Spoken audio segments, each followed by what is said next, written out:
Good evening. Anup Sahiya.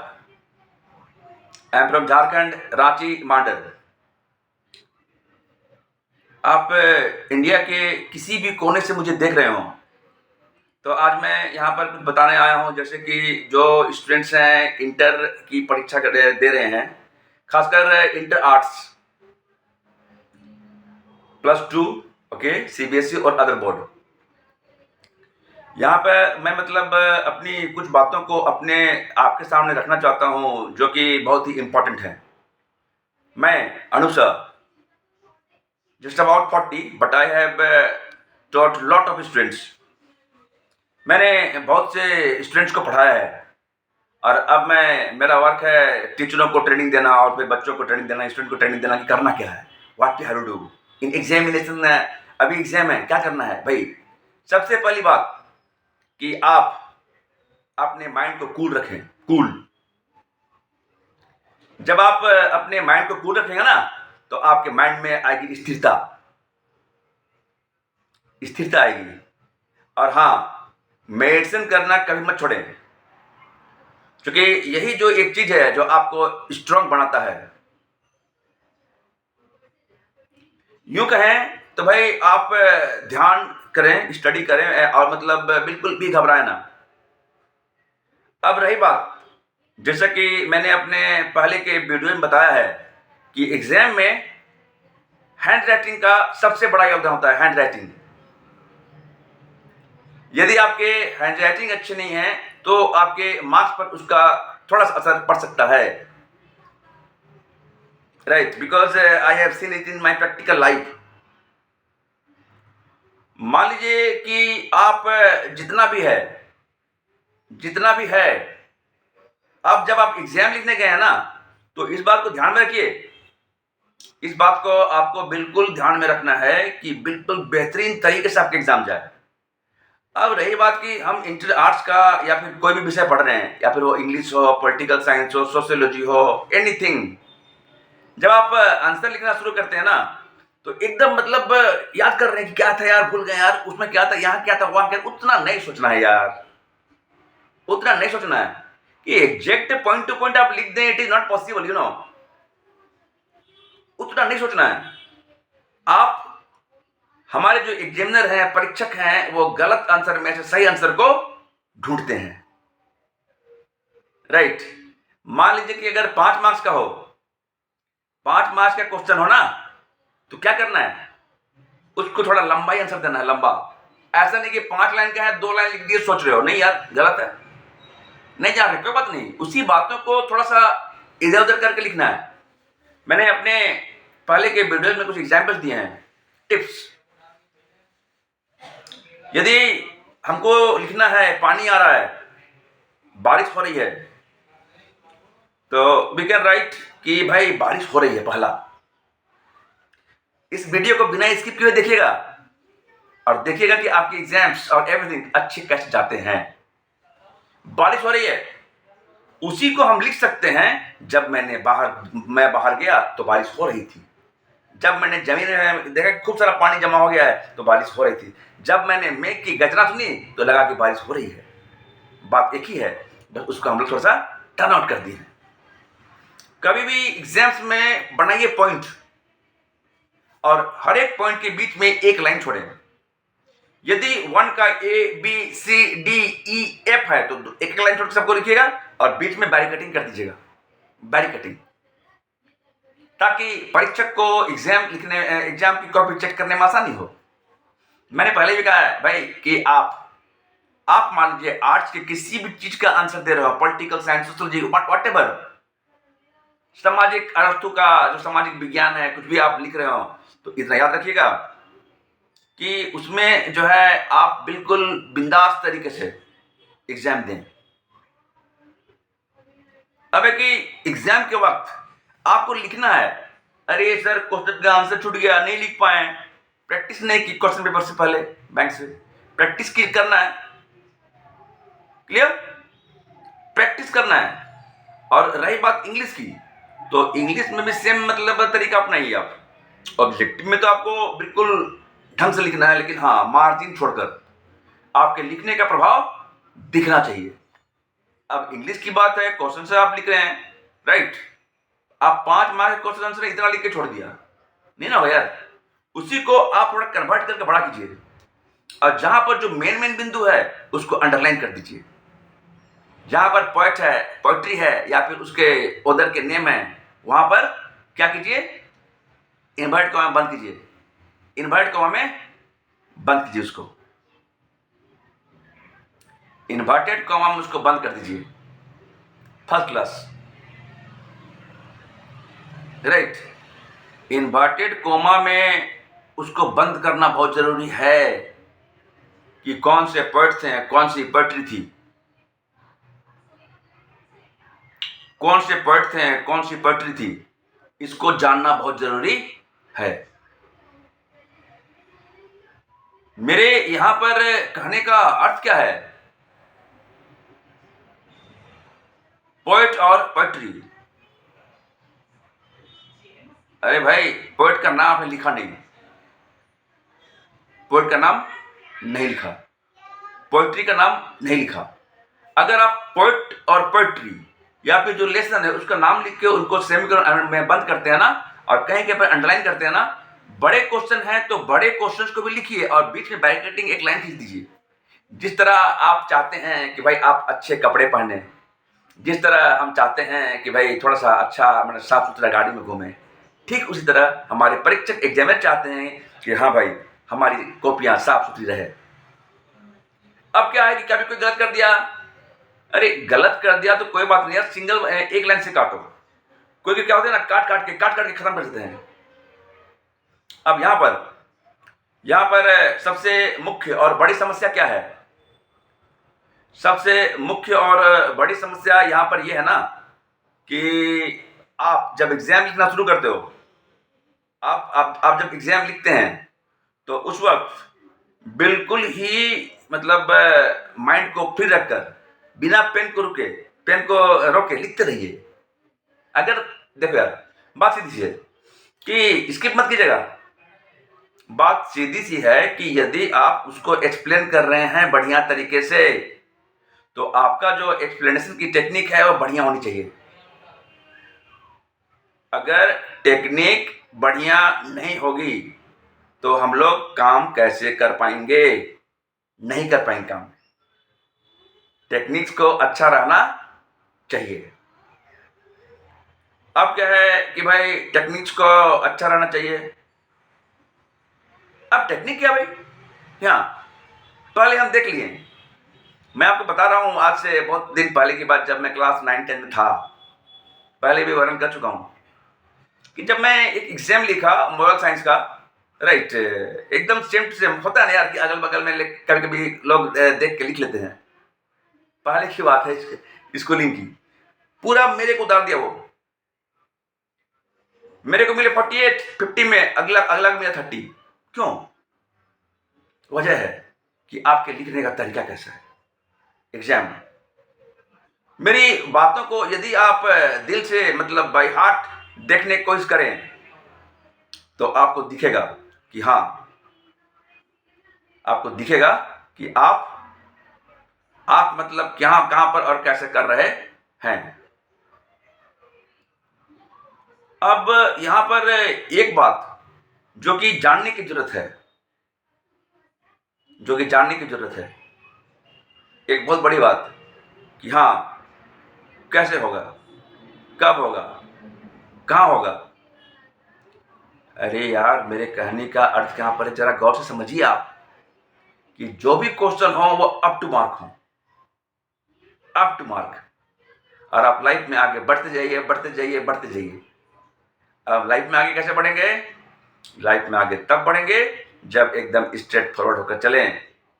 और बिल्कुल आप सबसे पहले अपने किसी भी काम को थोरोली स्ट्रिक्टली स्टडी कीजिए।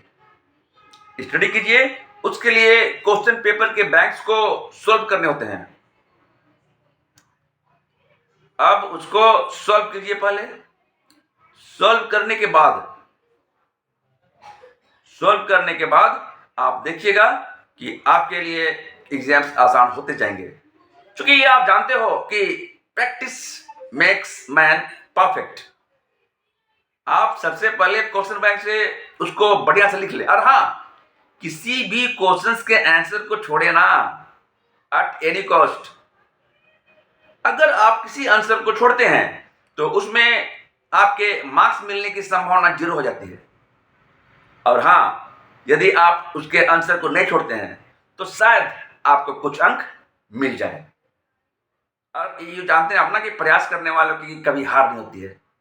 आपकी कॉपी का इंप्रेशन, पॉलिटिकल साइंस कुछ हम लिख रहे हैं, मान लीजिए सोशियोलॉजी, अरस्तु सिद्धांत, whatever you know you have to write. अब आप सोच रहे हैं इतना बड़ा आंसर देना है, करीब 120 180 शब्दों में। आप हल्का हल्का लिख रहे हैं, हाँ हाँ ये याद था, ये याद है, ये याद नहीं है, ये याद है, ये याद नहीं है, तो उसमें आपको दिक्कत हो सकती है, उसमें आपको दिक्कत हो सकती है। तो क्या करना है भाई, उसी को आप अपने शब्दों में लिखते जाइए, उसी बात को अपने शब्दों में वर्णन कर दीजिए, और बीच बीच में कहीं पर जो सही जगह है वहां अंडरलाइन कर दीजिए। नंबर क्यों नहीं मिलेगा? रही बात इंग्लिश की, तो इंग्लिश जो है ना, that is very important. English that is very important, क्योंकि यदि आप इंग्लिश को ध्यान नहीं देते हैं, सबसे पहली बात कि इंग्लिश में स्पेलिंग मिस्टेक कम होना चाहिए, ग्रामेटिकली सही होना चाहिए। ये बहुत अहम बातें हैं, ठीक है। इसके लिए आप लिख लिख कर अभ्यास करें। बाकी आपके जितने विषय हैं उस पर, सोशियोलॉजी, पॉलिटिकल, उसमें देखिए ये सब चीजें जो है ना वो आपके एग्जाम में पूछे जाते हैं, तो कॉम्पिटिशन एग्जाम में। तो बिल्कुल मतलब मैंने पहले भी कहा, हाईलाइटर लीजिए और हाईलाइटर से हाईलाइट करते रहिए, हाईलाइट पूरे बुक को या फिर whatever you are reading. और जब एग्जाम आए तो मैंने बताया था भाई कि लाइट का इफेक्ट, हाईलाइट, जब आपने हाईलाइटर से हाईलाइट की तो समझिए कि वो आपको लंबे समय तक याद रहेगी। क्यों? मैंने एग्जाम्पल भी दिया था कि आप जब चलचित्र, फिल्म और सिनेमा देख रहे हैं तो कौन कहां से किधर जा रहा है आपका ध्यान नहीं, आपका ध्यान वहां केंद्रित है। ठीक उसी तरह आप जब लिख के पढ़ते हैं ना या बोल के पढ़ते हैं, आपका 3 तरह का मेमोरी एक्टिव होता है। 3 तरह का मेमोरी एक्टिव होता है। मेडिसिन करें और मेमोरी को आप अपने स्तर से एक्टिव कीजिए। अब रही बात एक्टिव होने की, तो एक्टिव करने के लिए 2-3 चीजों की जरूरत है। 2-3 चीजों की जरूरत है। क्या चीज की जरूरत है? सबसे पहला, एक्टिव करने के लिए आपको 2-3 चीजों की बहुत जबरदस्त जरूरत है। कॉन्सेंट्रेशन और अपने आप में भरोसा, क्योंकि ईश्वर उन्हीं का साथ देते हैं जो अपना साथ खुद देते हैं। नंबर टू, यहां पर आपको ध्यान देना है कि कभी भी जब स्टडी कर रहे हो तो स्टडी के बीच में थोड़ा ब्रेक लीजिए, हंसिए, खेलिए, मुस्कुराइए, खुश रहिए थोड़ा सा, तब जाके अंतर पैदा होगा, तब जाके अंतर पैदा होगा, तब जाके अंतर पैदा होगा। और वो अंतर जो है ना, पैदा होगा कैसे? अंतर पैदा करने के लिए आपको मेहनत करना पड़ता है। कैसे? घर में बैठ के ऐसे करके पढ़ रहे हैं थोड़े ना होगा, थोड़ा लिख के पढ़िए, लिख के पढ़िए और अपने आप में कॉन्फिडेंस लाइए। कॉन्फिडेंस, आप जब कॉन्फिडेंस अपने आप में लाते हैं ना, तो आप देखिएगा हमारी समस्याएं खत्म होती चली जाएंगी, होती चली जाएंगी। पर कोई भी काम एक दिन में नहीं होता है। आप कुछ भी नहीं जान रहे एग्जाम, मान लीजिए, तो भाई एक बात सीधी सी है ना, कुछ भी उस आंसर के बारे में नहीं जान रहे हैं तो उससे मिलता जुलता कुछ तो लिख सकते हैं यार।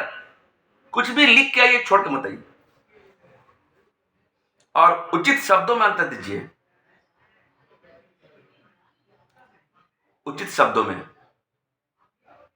राइट। तो शब्द जो है वो बहुत इंपॉर्टेंस रखते हैं। शब्द, आपके शब्द जो है ना बिल्कुल अंतर रखते हैं। अब रही बात शब्द, शब्द इंपॉर्टेंट कैसे रखते हैं?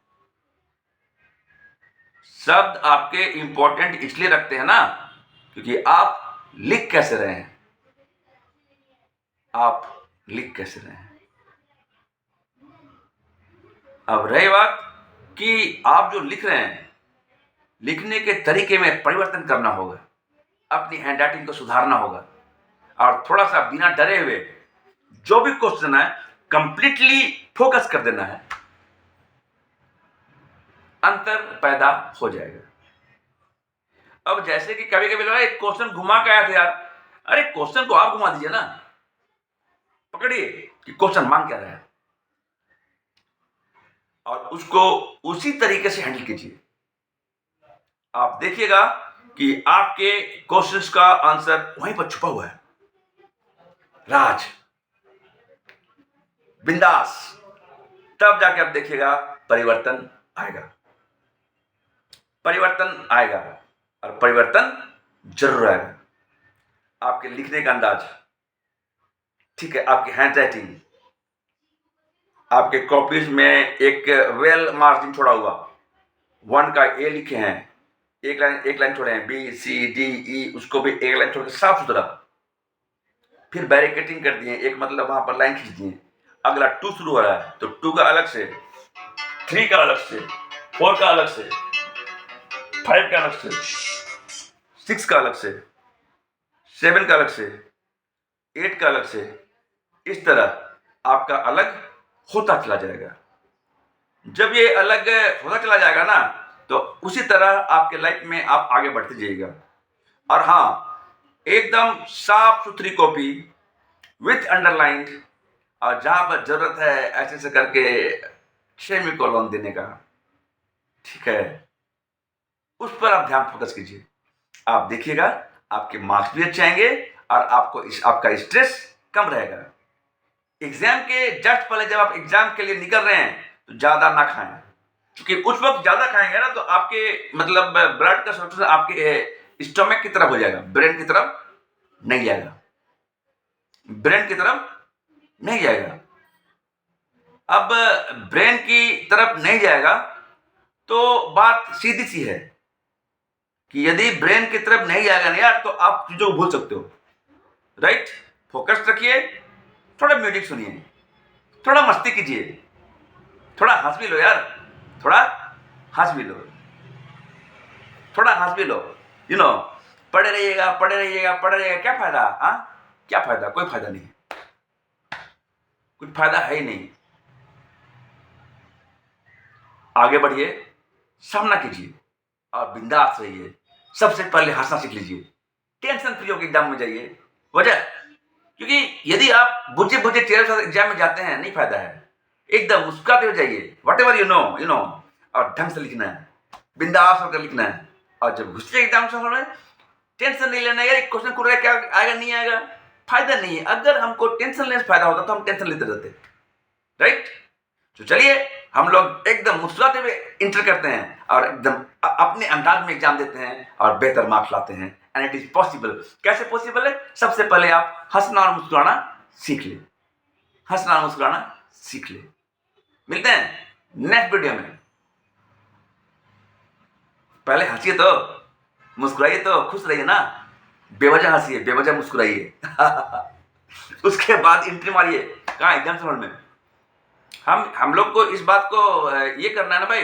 अक्सर मैं सुनता हूं कि भाई अच्छा हाँ, अगर आपको वक्त मिले ना तो मेरा प्लेलिस्ट में है 1 to 21 how to improve your memory power, जरूर देख लीजिएगा, आपकी मेमोरी बहुत हाई चली जाएगी। राइट, और उसमें सभी चीज का आंसर मिल जाएगा आपको, कैसे लिखना है, पढ़ना है, क्या करना है। बस बिंदास रहिए, हंसते रहिए, खेलते रहिए, मुस्कुराते रहिए, खुश रहिए। It's life, it's life. हंसते रहिए, मुस्कुराते रहिए। आप सभी युवा, यदि आप सभी युवा, हम सभी लोग एक मिलकर चले तो युवा जब मिलकर चले तो एक अच्छे राष्ट्र का निर्माण होगा और तब जाके हमारा राष्ट्र आगे बढ़ेगा। तो युवाओं से मेरा निवेदन है कि आप लोग अपने आप को सशक्त करें और तब जाके मैं भी हम लोग सब युवा हैं, आगे बढ़ेंगे।